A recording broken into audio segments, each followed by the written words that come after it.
Question: how do I do every mitzvah exactly while being joyous?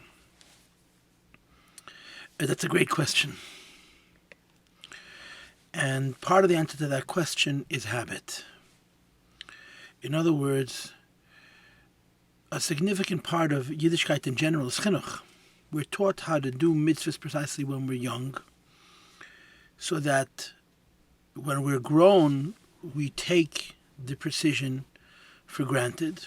And of course, as we grow and we learn, we adapt new aspects of a mitzvah and a minhag to do with an additional measure of accuracy and perfection.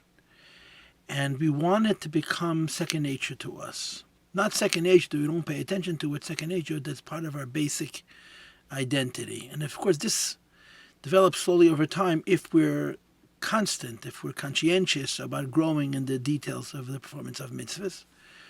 And then, of course, it's conceivable for a person to do mitzvahs very precisely and do them with joy. When we have a deficiency and we have to fight with that deficiency to do something correctly, or if we become very obsessive about certain things we want to improve, that can create a lot of negativity, a lot of nerves, a lot of emotion, and it becomes very difficult to balance that with joy.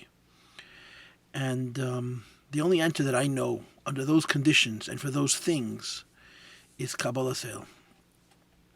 That means that things which we're not accustomed to and we perhaps don't get pleasure from, but we know are important and we want to do them, we have to simply tell ourselves, I'm going to do this, period. God said I have to do it, I'm going to do it, and I'm not going to incorporate how I feel about it and develop a discipline regarding those things.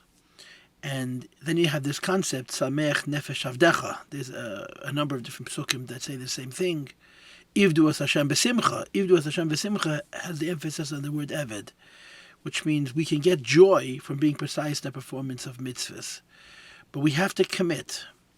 In other words, if every time we want to do it, we have another fight with our Yetzer Hara, then it's kind of difficult to get joy from it. And unless you're talking about an ikir, in other words, unless you're talking about an actual thing that's not allowed, but you're talking about something which is more strict, then you have to speak to a mashpia about creating that balance between growing in our precision in Torah and mitzvahs and the need to be joyous and not to make Yiddishkeit into something which we can learn to resent and hate.